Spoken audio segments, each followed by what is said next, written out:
Hello, everyone. Welcome to another episode of Beyond the Yellow Tape. As you see, we are doing it in person this time in New York, our favorite city. Man. And we have an amazing person with us. But before I let Julian take over the reins and tell you guys who the person is and what we are going to talk about, please do not forget to do the three things that we always ask you to do: like, share, and subscribe. thank you. So, Julian, why don't you introduce our guest and we'll get right into it.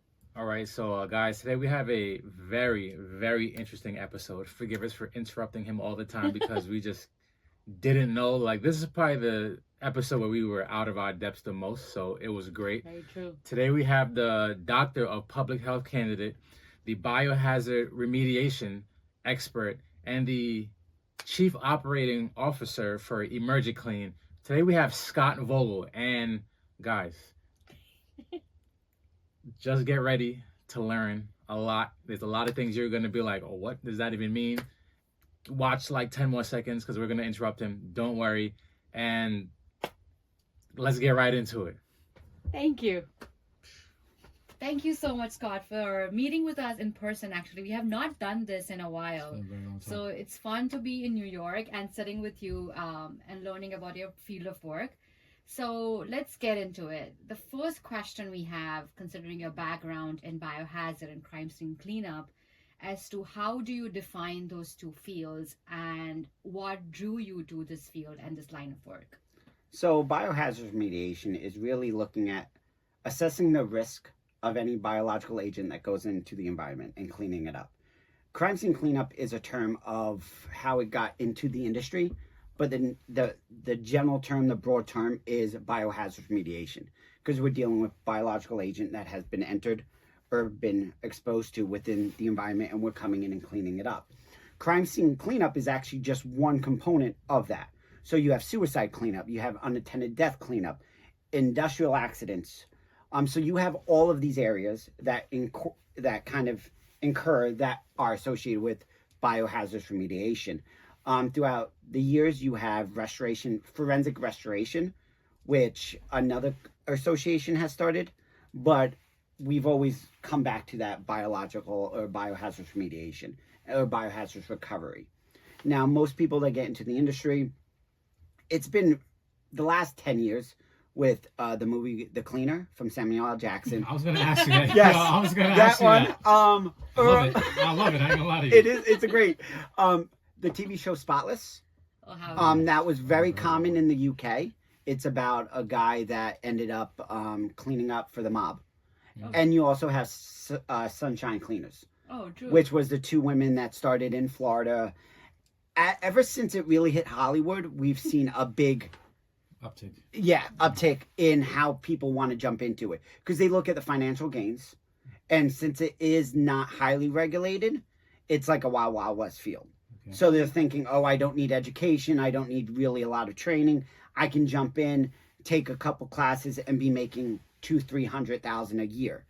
That's not true, but Hollywood has created that, and now when people do jump in, you'll see a lot of people. See, I was fortunate, actually.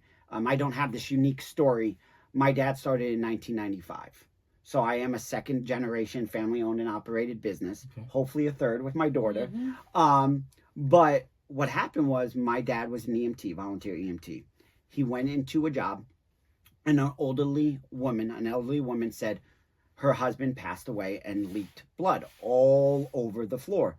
And she, in tears, looked at my dad and said, "Who cleans this up?" And my dad at the time was working full-time at the electrical company as just doing volunteer EMT. Sure. And my dad's like, I don't know. So I went home, talked to my mom. They came together, and they started EmergiClean in 1995. Oh, that's amazing. Exactly. So it was like that service. And my dad really, he was doing 10, 12 jobs a year. It wasn't anything that would be full-time work, but he was like, it's giving back. Okay. And there was really no one out there that knew what they were doing or any type of association or anything. That developed over time. What ended up happening is my first suicide cleanup was when I was 14 years old. Oh. So I grew up with it. So just like my daughter does to me, my dad, he was my hero. So I would listen to him. Right. I'm very fortunate. So whenever my dad was home, I wanted to be around him. Sweet. So I would listen to him. So at 14, he brought me, it was a red Maserati. Guy took a shotgun to his head in the Maserati in the front seat. My dad brought it back to his office, and I cleaned it at 14. So yes, child labor laws might not. That might have been, yes. But back in the day, no. But it really got me thinking. And then I started really working with him. I became an EMT at 16, kind of really went into that first responder role of just understanding, you know, really giving back to the community. And then college happened, went to UCF in Florida for about 7 years, got my master's there, then ended up working for the government for about a year and a half, and then decided, you know what was my passion? What's my calling? And I looked at my dad, and it was still part-time at the time, although he's been around for 15 years at that point. And I said, you know what? I want to come back and take it over. And I said, I really, but me being me, when I jump in, I have to jump all in. Yeah. I'm not somebody who says, okay, a little bit. So I said, Dad, if we're going to do this, we're going to do this right. And I'm going to change the industry. I want to put, if I'm going to put my name into something, I want to change it for the better. So I started challenging my dad on everything. Everything my dad learned, everything he knew from his infield training, I started bringing my education into that and start saying, okay, why not this? Why not this? Why are we not doing this? And then when I started getting all my certifications, all my training, I started even now putting that, what I've learned in the classroom, into our company. And then we realized how much we didn't know and how much the industry is lacking because there was nothing. There was no guidelines to show my dad or even me. We had to look at a field that was in its infancy, and it still is. It's still a baby. Now we're becoming more of a teenager, and we have to kind of develop that to become that adulthood in the industry. And until we can get there, it's very easy to come into the field. And I always like competition. I always like people to come in the field. But if people are coming in the field for the wrong reasons, or if they're coming in not well trained, how much what's the possibility of them getting sick? Yes. Right. And one of the most common things that people say in our industry is they always say yes. No matter what. You can call them and say, I have this, and they're going to say yes. And they're going to find a way how to do that job. But the problem is when should you say no? And when should you say yes? And that's the biggest problem with this in this industry, which we could talk hours for. For sure. Is truly understanding what is that minimum standard to enter, what should your experience be, what your training should be, and really when you get involved, why are you getting involved? True. And due to Hollywood, it created a financial stigma onto our association and the industry that people just they think it's lucrative. Oh Yeah. yes. So what is the biggest hurdle you saw, like when your dad was working to you are working, and what was the biggest change you brought on once you took over? One of the biggest aspects that my dad was the awareness, the education of getting our services out there. Okay, understanding, okay, we're here to provide a service. Now, it's a lot easier now because you have the internet. So people can Google things. And because of Hollywood, you have put it in mainstream media in some sense. However, the biggest change is the licenses and the requirements that I make our guys have. Most companies still don't do that, but I believe in professional development. I think productivity comes from understanding your career. You know, and that is the education in me. That's going to all the training we can. And I do have one of the only level A bioterrorism units in the country that could actually respond to a high threat bioterrorism incident. That's amazing. Yes. So we have all the training. We go through that. It costs money, but I developed that. So I have two 17-year-olds working for me right now. And actually 3 that are in senior and high schools. I brought them on a work study program.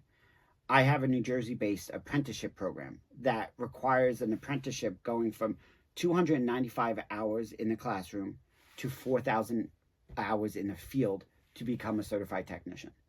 Oh, that's amazing. Yeah, so it shows you the level of training. that they're going through. Yeah, so now without regulations, you have an entry person that comes in starting a company with 2 hours of training.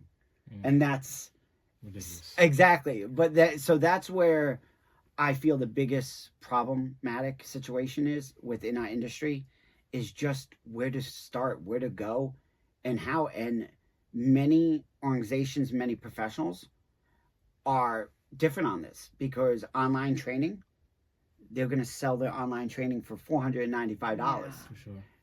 Take my training, you'll know all. You're not going to know in 16 hours. Yeah, even 2 hours, 8 hours. You're not going to know it all. You need a professional development track to continue that, but people don't want that. Now you're getting a lot of stock people, like hedge funds, a lot of people that just want to come in and say, I have $200,000, $300,000 to open a franchise. So let's open a franchise, but they have no experience actually in the field. Right. If they're investing $300,000, are they doing it because they want more money, or just they're looking at an investment? Really care, yeah. So not to learn and actually do something right. Exactly. Do it the right way. Yeah. And that's a big issue. So I guess side question. Being that you're pretty much one of the best in the country at what you do, and one of the only people who really have, one, has their people certified, and two, has, I guess, training on certain scenarios. So how do you come up with these certifications, and how do you come up with all these things that you feel all the people who want to work under you need to know? So how you got to look at it is OSHA's made it clear. You know, the 40-hour HAZWOPER, I wrote a really nice letter of interpretation. I asked OSHA, is 2 hours bloodborne pathogens significant for what we do, or is a 40-hour HAZWOPER required? A 40-hour HAZWOPER, for people who don't know, is the emergency response to hazardous materials. So like if you're responding to anything that's hazardous, chemical spills, anything like that, you need a 40-hour HAZWOPER. It's 40 hours of classroom and then 3 days of supervisor training, right? Great. That's avenue. So I challenged OSHA. I said, is this required? And OSHA came back with a nice letter and said, well, it could, but we can't say it's a definite. And I'm like, well, and I wrote an opinion piece, and because OSHA defines biological as a hazardous material in their definition, but is crime scene cleanup really like, and that's where companies will challenge me on it. And they'll be like, well, the 40-hour HAZWOPER isn't necessarily needed. My theory on that is if it's needed once, it's needed for all the jobs. Right. So as long as you just need it once. So that's a big one that I look at. So when I look at a job, when it comes to fall protection, confined space, any type of safety training that we need, I want my guys to have that up front.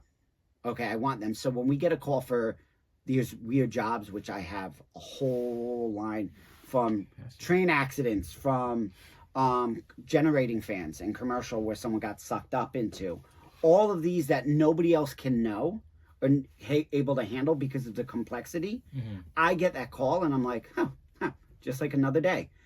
Because my guys have that expertise, and I bring them into a level of certification where they have confidence to go into that job.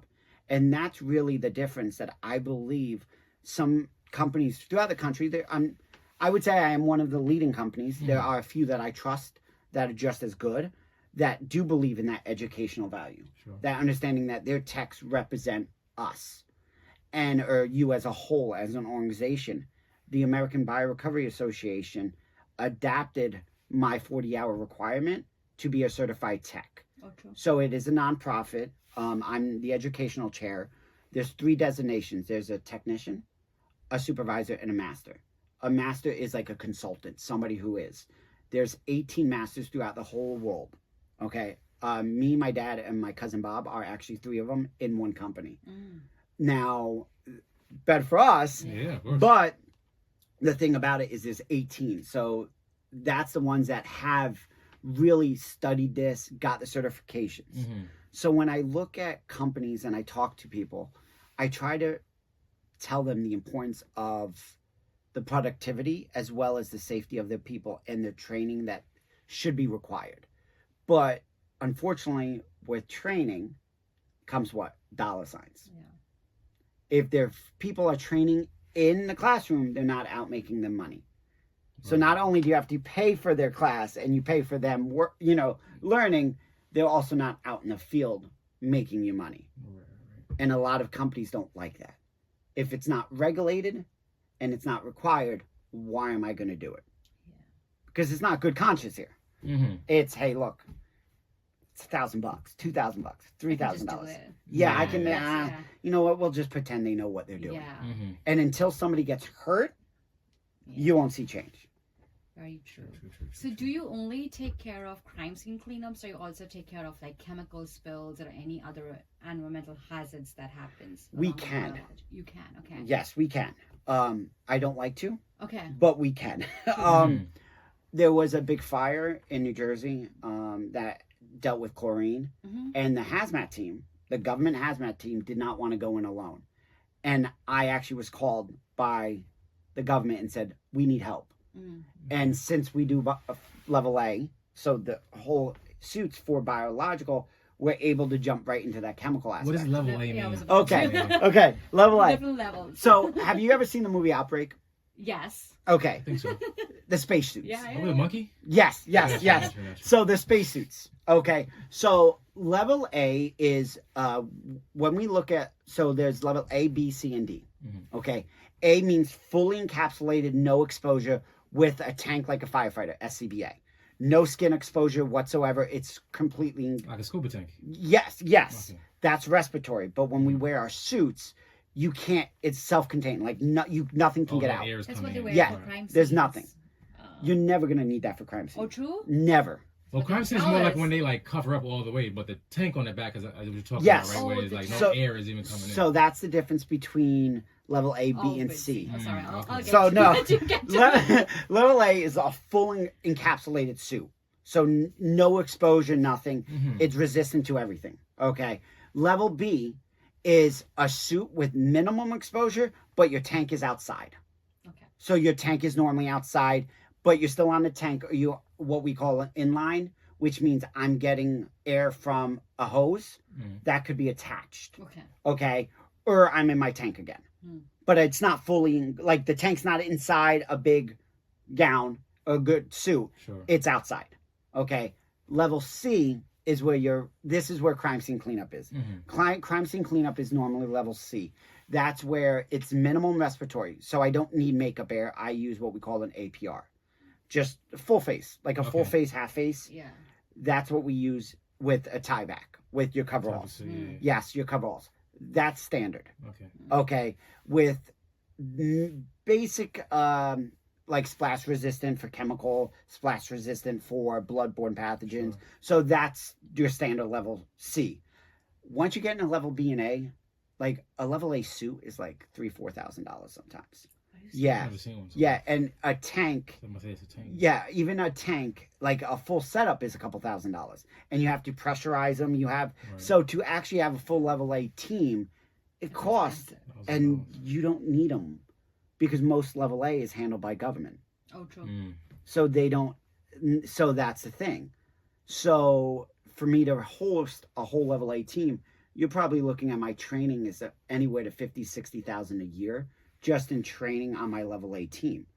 And we've got in the last 5-6 years, we've been used twice. Oh, it's not worth the investment. It's not worth the investment.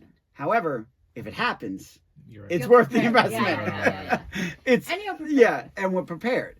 But there's maybe, that I know of, maybe 5-6 companies that probably could handle level A besides the government. Did you say, you said A, B, C, and D? Yeah. Is D just like clothes? D's like clothes. The hard hat, boots, like your regular gloves, nothing really. Could you like briefly describe the scenarios where you have to go level A? If you're allowed to. The level A one was the fire, because they had to go in and see what was causing the fire, all of that. So we actually went in during an active fire, with the fire department and the hazmat teams, to go in and assess.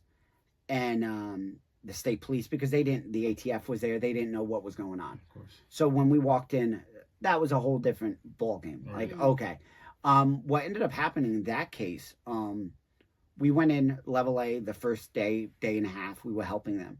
And then we were released. They brought in another restoration company to clean up now, right?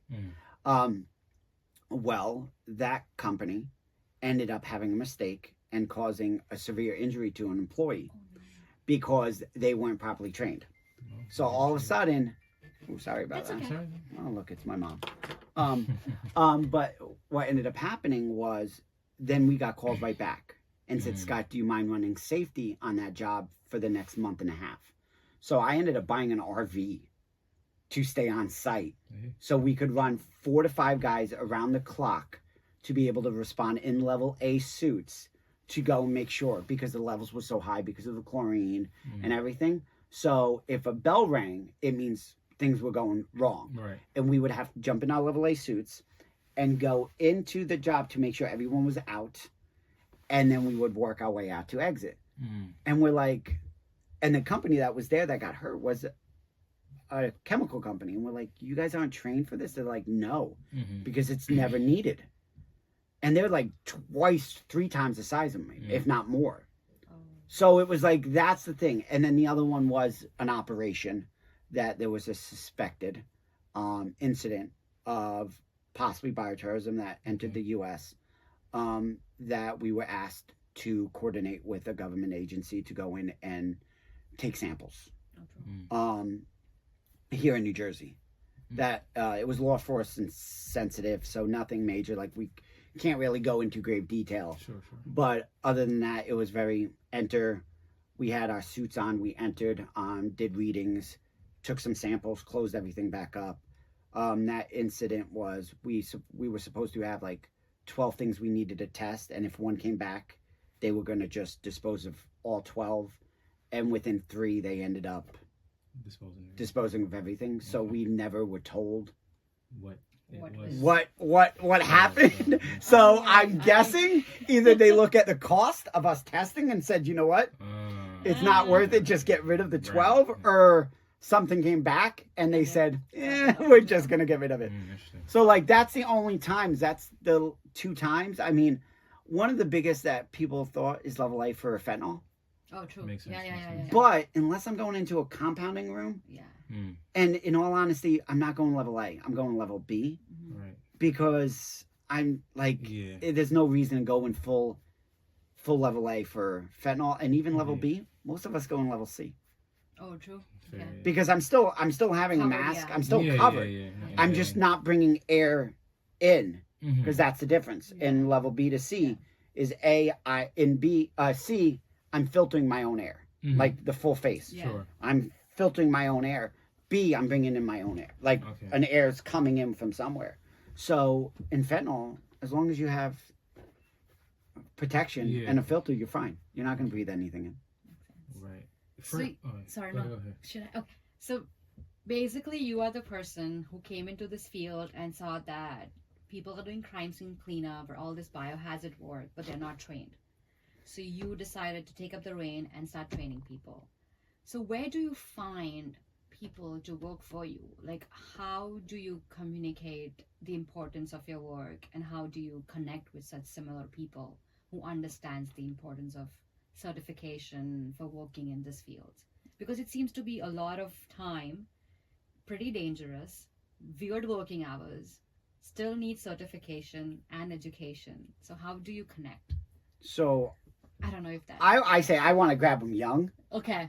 I rather grab them at 18, 19, 20 and make a career out of it compared to grabbing somebody who has so-called 5, 10 years of experience or are switching careers because they're kind of set in their ways. And normally that is not career-oriented. That's more of, I want a job that pays better.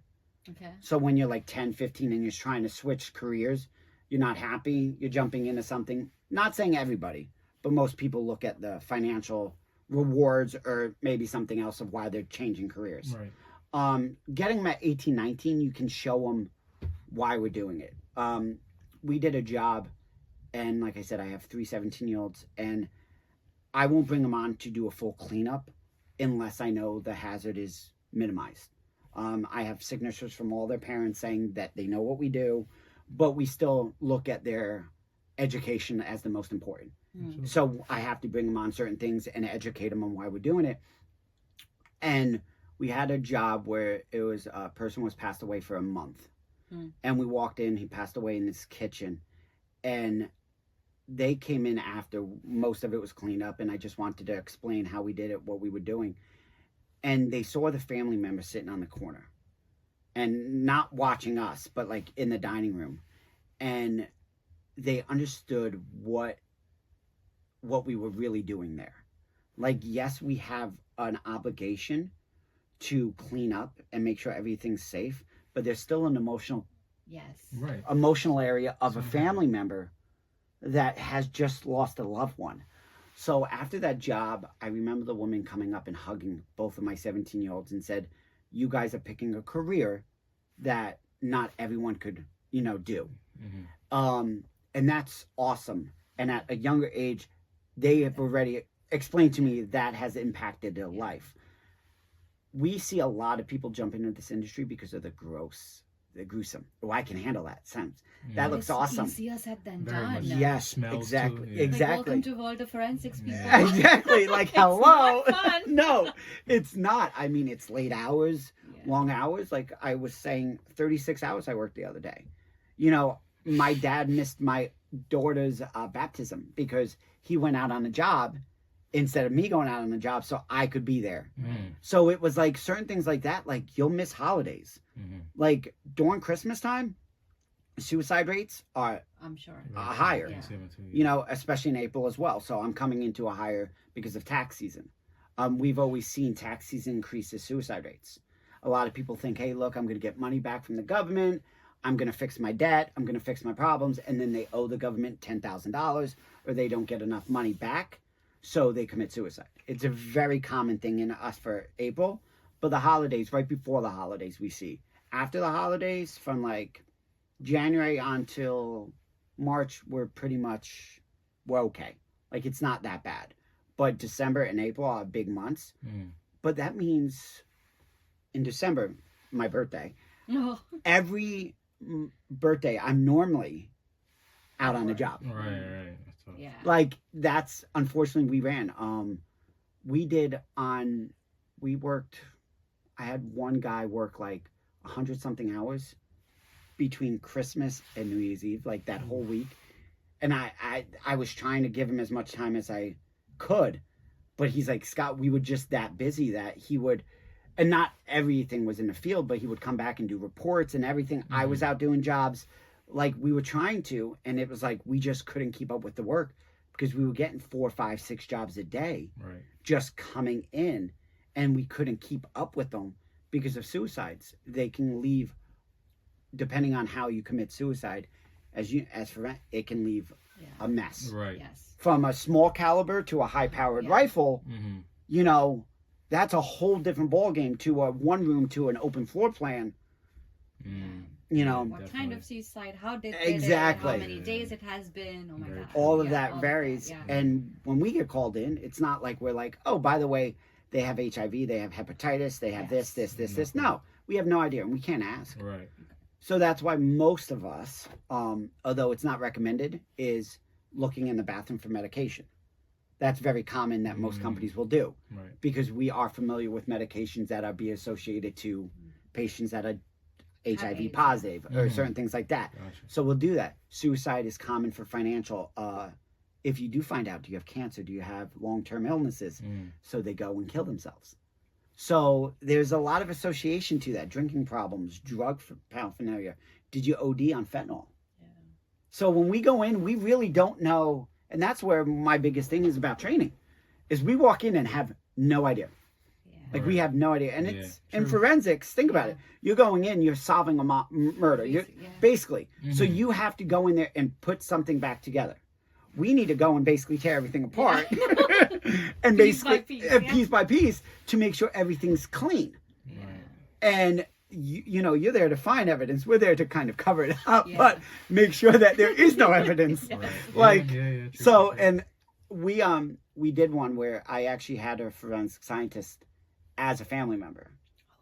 So that ended up, and so it was interesting to see that side, because we were talking back and forth, And, you know, human error, we can miss at times. Yeah, yeah, I mean, we're Oh, not perfect. come on. Yeah. Especially, exactly. I mean, you guys know. Right. But it was interesting to see how both of us minds worked Right. to conquer this job and look at this job. And it was like, he appreciated us, I appreciated his. And it was like, wow, this. So it was interesting. Although the situation of us being there was still upsetting. Of course. It's still, for me, it was an award because I was able to deal with somebody, talk to somebody in that field of understanding how and why we work it and kind of conquer that job together. Yeah. So that was extremely interesting. Very That makes interesting. sense. So, could you walk us through the typical process of cleaning up a crime scenes for maybe something like a homicide, for example? Okay, so first we get the call. So we use what we call the BISRA, which is the Biorecovery Risk Assessment Form that is created by the American Biorecovery Association. We had a bunch of people create it. We have a front end, basically a front end user option. So you call us, and we can kind of interact on this too, to kind of have a little fun. Is you'll call me and say, okay, my significant other just got murdered. Okay, we're gonna ask you, okay, first, we're apologizing, we're meeting under these situations. I need to know, was the scene released? Okay, Oh, that's major. So the police, you first tell the police to come in, they do their work, and then you come in. Exactly. Okay. So was the scene released? Yes. Can I please have the detective's number and name? Because I'm going to verify it on my back end. Right. Because there has been cases that... Oh, I know. So if we go in and I pre-clean... kill someone and Yeah, then exactly. Can you So- please clean it up? I always joke around and I say, the $1 million no ask, no questions. You give me $1 million in cash, I'm not going to ask questions. I got you. I'm just going in. But that's what we do. So that's the first thing my Good to office know. is going to do. Uh-huh. And we're going to verify that everything's been cleared. Then we're going to ask basic questions. In a murder, we wouldn't. In a homicide, we wouldn't. But mostly, have they traveled out of the U.S. to double check infectious disease, anything? Suicides, what type? And we always say, we're sorry if this is too much for you. Please, we can send somebody over to estimate it right away. But if you can handle these questions, we just have a few of them, please. What was the choice of weapon? Was it a knife? Was it a gun? What happened? Can you, in as little detail as you can, tell us? Sometimes they'll be like, oh, I can't talk about it. Well, guess what? We have the detective's number, so I can call the detective and say, hey, look, what's going on? Some of them are, hey, look, I'll send you pictures. And I'm like, okay. So we'll get that information. That information gets sent out to one of our lead techs, supervisors, project managers, whatever you would like to call them. They now will go onto a job site. The moment they pull up to a job site, now we have to do what we call a site assessment of looking at a whole job, looking at the risks, looking what encountered. We have the basic information, but now we really have to kind of write that body of that paper, of that project. So we'll go in, the supervisor will go in and check out the scene first. Meet with the customer, meet with whoever's letting us in, and deal with looking over all the scenes, seeing how to contain it, seeing how bad it is before we start. Now that supervisor PM will come out and talk to the technicians out by the truck. Okay, we call it like a tailgate meeting. Say, okay, this is what we're dealing with. Is the kids involved? How is the reaction of the family members? Sometimes we have family members trying to be over us. Oh my God, oh my God, oh my God, what do we do? Right. Like, where we're like, okay. So in that case, sometimes they'll contact me or the office, and we'll end up taking them out to lunch. We'll end up coming there and bringing somebody else special to handle just the family, knowing that they're going to cause a lot more emotional disturbance within that situation. So my supervisors will make that call. So they come out, talk to everyone. Now my supervisors will right off the bat go and start talking to the family member after that, while the technicians start containing the scene. So we'll put up containment, zippers, your any air quality that we need. So if we need air scrubbers, which means we want to scrub the air, we put them in. But do you scrub the air? I was literally just about to say. So okay, so Something you just can't like see. no, just so yeah, we scrub the air like this. They're called air scrubbers.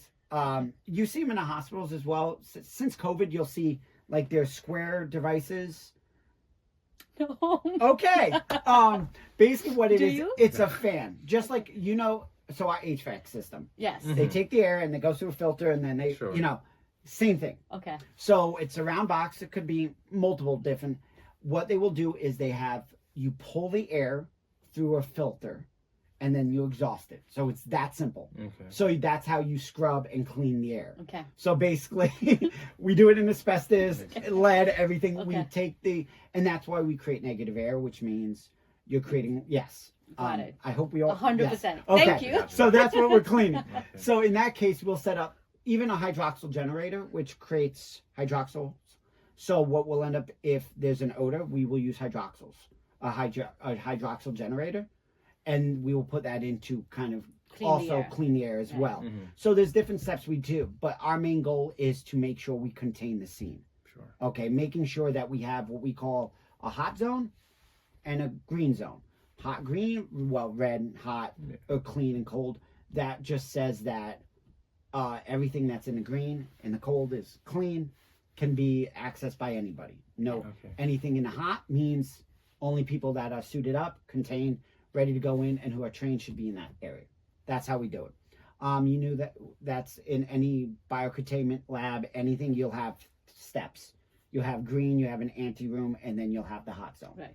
Okay. Are you like finishing this house, apartment, or whatever as an entirety, or are you saying like, okay, the bathroom is good, you guys are good to go to the bathroom, now the living room is good, you guys are good to go to this part, or is it like, you got to wait till we finish this whole place and then we'll let you guys back in? It depends on the job. So say in your scenario, there was a murder in a bedroom. Sure. Okay. And let's look at this.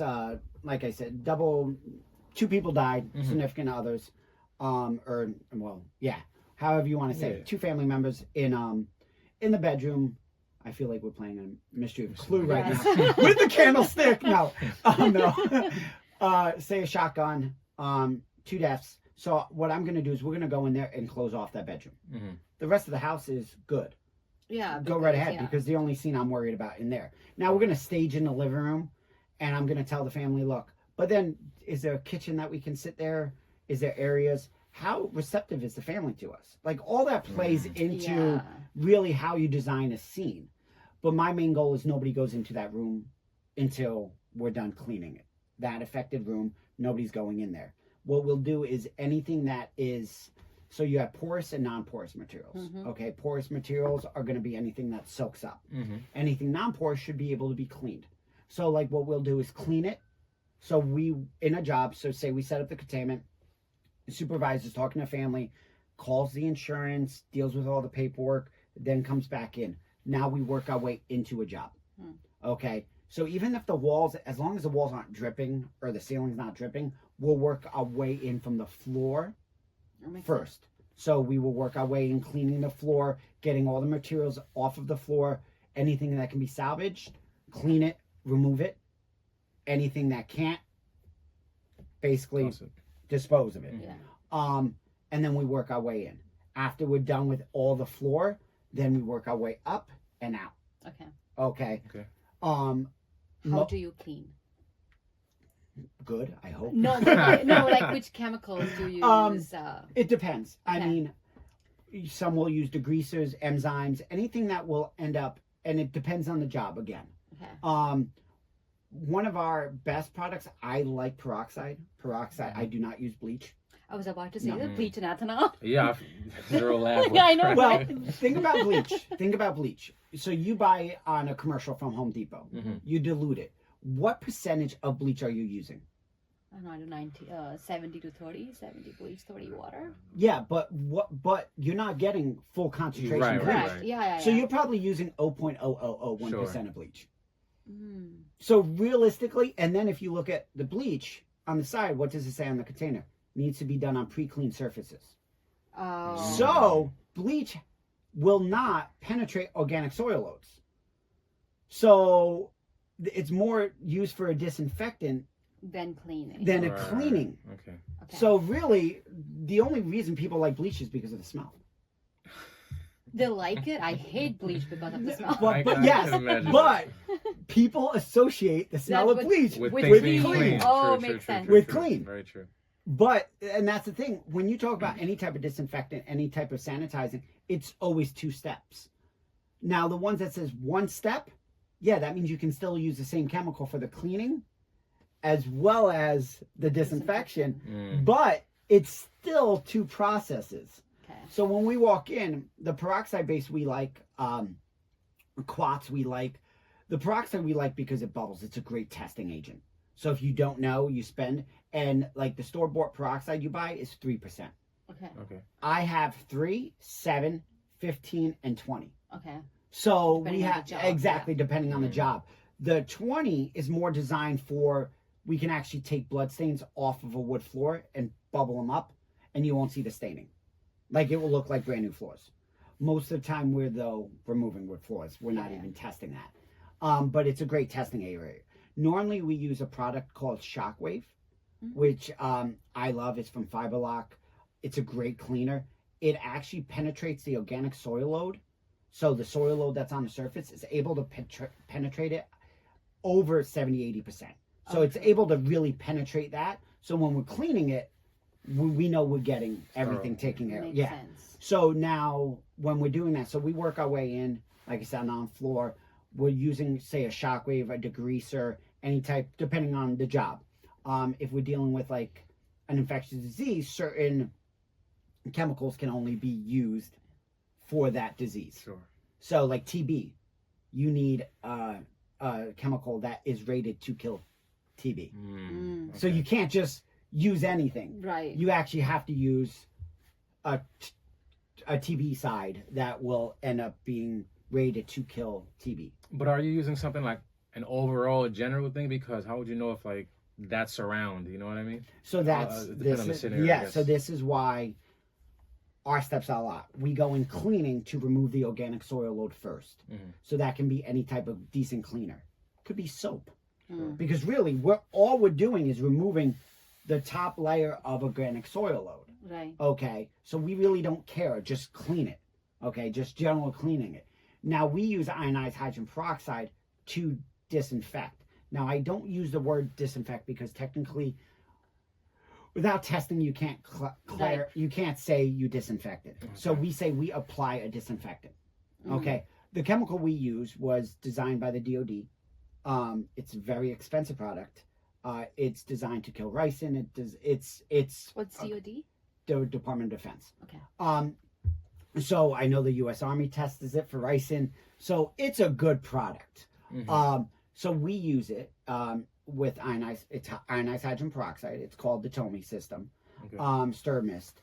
What we'll do is we'll spray that then as our disinfectant. Now that can get claims of sterilization. So now we feel very comfortable using that product in a case like this. Now most companies will use chlorine dioxide. We use the TOMI system because we have it, but we do have chlorine dioxide if we want. We can always go down. When we look at log reductions, can get really complicated. Log reductions, you know the difference between log reductions or no? Okay. So log reduction is how much we're going in and cleaning. So Lysol or any type of product, say it is a log 3 reduction, which is, it's a germicide, it's a cleaner, it's a sanitizer. Oh, makes sense. Which means it cleans 99.9 of materials. Right. That's a log. Now go to log 4, 99.99. Now 5, 99.9999. 6, 99.99999. So to get sterilant, you need a log 6 or better. For disinfectant, log 4 or better. Most is log 5. So that's where people come up and they're like, "Oh, this does 99.9." I'm like, okay, so which is like like the baby levels. Yeah, exactly. Like this does nothing. And then you got to look at how. This is where like knowing your label. We say beyond the label. We teach a class. A really good mentor of mine, Norris Gerhardt, teaches beyond the label class, and he really goes into good practice, manufacturing practices on how they verify what it kills. Like most fungicides. Okay. To get that rating, you have to clarify that you killed a fungus. Like it met that label, right? Sure, yeah. Killed that fungus in a minute, right? Well, in that lab, it probably went after athlete's foot. And that's how they got that claim. not something more serious. Serious. Yeah. Exactly. So that's why, like Ebola, and there's lists on the EPA website that have ratings for each of this. Most people don't know that. This is where, that's what I'm saying. Like, well, you think 2-hour class. Yeah. You can't find anything out. Yeah. Don't we have like biohazard training when we do forensic lab work? I don't know. We had to go through biosafety class. Biosafety. Yeah, biosafety Yeah, class. biosafety. Maybe for a training. lab, but like something so minuscule, nothing to the degree of. But what then you're no doing. one reads through it. You just answer Never. the questions, and again, like the school has this policy where you keep taking it till you get all the answers. Yep. And you just choose, and they give you the right answers. So I'm gonna just choose them and move forward. But my boss was very smart. She used to take a quiz after the quiz to make sure that I know what I'm doing. And that, it should be like that. It really should. And it's amazing. Even when Ebola hit in 15, a couple New York hospitals contracted me out and said, "Can you come and start training our nurses?" I killed like 90% of the nurses on the first go round. You would think that the healthcare system. Oh, in training. In training. I'm like, no, what? Not in real life. Oh, so No, get out of here? no, Knowledge-wise, no, not Yeah. in real life. Not at once. Sorry. I was in the story. I was like, Yeah. where? No, but nurses are really not trained how to clean. They're not even trained how to decon. Like even you guys. You know how many people I know go into a forensics and cause more of a cross contamination? Right. Because it Trust really. me, it's a big issue. Absolutely. Because we are only told clean with bleach and ethanol, Yeah, and that's and then it. you're good to go. And that's what we do. Bleach and ethanol, and that's all. I agreed. 70-30. 77. Yeah, exactly. And think about it. But you're not there to clean. Yeah. But shouldn't you know how to actually take off your PPE correctly? Yes, Right. yes. Which I guarantee most of you don't know how to. Yeah. So you're cross contaminating. Yeah. So like any good defense attorney, if they know probably how you take off PPE and everything, could easily say, well, that hair, could you have met somebody somewhere else and brought it? Did you know how to like? Yeah. You could easily debunk something if you really go into it. I know it's far fetched. Yeah, Sure, yeah, yeah. But like if you Yes. really think about it, and even nursing, like they're supposed to be cleaning. So if they cross contaminate, they could end up getting, and that's why hospital acquired infections are huge. Very big. Very big. True. Very Kill over big. 100,000 people a year. Very big. So why are they not being trained in donning and doffing, or which is taking off and putting on, Right. as well as basic cleaning in their schoolwork? That's very true. I don't know. It's very political. I think they think that they know everything. They got the education that they required, and then who cares? Yeah. They'll assume they won't see anything as bad until something as bad as COVID comes, and then it's like, COVID, Yeah, Ebola, or mad cow disease. Yeah. remember that kind of- Yeah, so like you do have that very rarely happens, Sure. Yeah. but they're walking in. I feel that since 2015, you talked about. I feel like all those things kind of happened in New York. Yeah, You have yeah. the swine flu at one point, like all that Yes. stuff. Everything happens in New York. Yeah. So Like, yeah. But I love New York. Oh yeah. New York is a unique taste. Like, absolutely you either love it or hate it. I mean, agreed. look, Agreed. I love coming in. But he I won't come in stay. a lot, but I'm not sleeping here. I'm going home. It's a busy place. I'm going back over the bridge to Jersey. It's a busy But place. if you look at any type of first responding, Right. look at 9/11. Mm-hmm. How many people have died post 9/11? Tons. Yes, because we are in a society, and this is the blood world in general, is we are 100% reactive and not proactive. Yeah. So what we're doing, look at firefighters. Mm-hmm. Cancer is huge Yes. in that. That's what I meant to ask you. Sorry. Well, what average level is a firefighter in terms of ABCD? Firefighters are B when they go in. Okay, like that's like specific B. Yeah, I guess B. it's because they have tanks. Yeah, they have tanks. So they're Okay. B. But, so you know a fire, you're burning plastics, everything. Yes. So you're dealing with a lot, right? When a firefighter is done wearing their tanks, what do? They go back into the fire. After the fire's put out, or they're doing investigations, what do they wear? Level A? No, they wear nothing. Nothing. Oh. Oh, after fire. Oh, because the fumes still in the air from. Yeah. Yep. They just take off their mask. They just go in, wear nothing. But I'm sure they are trained, and I'm sure they know that they're getting into this. But if you think about the cancer rates and how high the cancer rates are, don't you think they would sit there and go, maybe we should put a half-face mask on? Right. After the fire's going. Like, yeah, shouldn't we, instead of going in with nothing, after we take our regular masks off, like our SCBA tanks, Still breathing should we carbon monoxide. should we Right. then go into a half face? Should we go into something that takes away the particulars in the air? Yes. Right. Even The EMTs. minutiaes. Even Oh, EMTs. Yeah. Like you're going into an unknown, somebody's not feeling well, you're going in, and they go in with no mask, nothing. Never. And I know it's the polite on a form of, it's more of going into it, but I'm always the taught you go in high and back down. Yes. Because if you go into a situation and you're not protected, well, it's too late. Yeah. Exactly. Yeah. I can always go in high and then come back and take off and say, okay. Yeah, sure. But that's the thing. We've always been reactive instead of proactive in all of our defenses, first responders, everything. We always go into it and then be reactive to the situation instead of being proactive. Yeah. And that's something that I'm hoping with in the biofield, I can change. I can say, okay, this training, when we walk in, we ask questions like this, we do this, we do this, we do this. So when we walk into a job, we already have enough assessment to be able to make an informed decision. Right. And then we can always back up, but I never want to say, crap, we have to go. You're never going in blind. I don't want to go 6 steps ahead. I don't want to go in level C when we should have went in level A. Yeah. Sure. Because, and that's when we look at confined space training regarding OSHA, most people in confined space training, one of the biggest cause of death is rescuers. Because they jump in trying to rescue the person that went down without actually saying, time out. They went down for a reason. Yeah. Let me test. It's that instinct of just, I want to say the American way. Yeah. Just to jump in Yeah. and try to pull somebody in. Sure. Which, hey, look, as an EMT, I was like that. Right. I'm the first one. I always pull over, but I always look. First thing I learned at EMT is scene safety. Is overall look at the job and figure out, is it safe for me to enter? Yeah. But that has gone away. Mm. And in this field with biological and public health, I want to bring that back. I want them to understand that we're going in. And prime example is Philadelphia. I've been working with a couple agencies and everything, and I wasn't the cause of it, but I want to say that I had a little bit of a instrumental, is they created a pilot program.